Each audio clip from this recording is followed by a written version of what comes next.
side rocker, power on, green switch is lit up, far right button, press, detent. I'm going to use lower rocker switches, 3 through 6,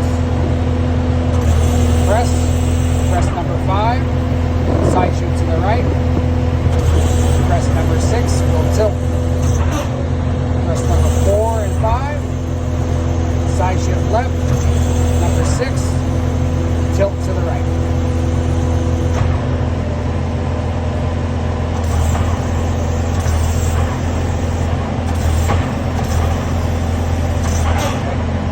Let's do up and down.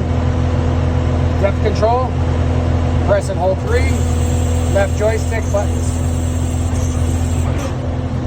Press and hold 4, opposite direction, left joystick.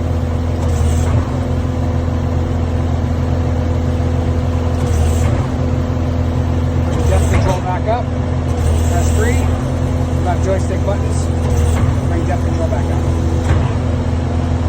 Done.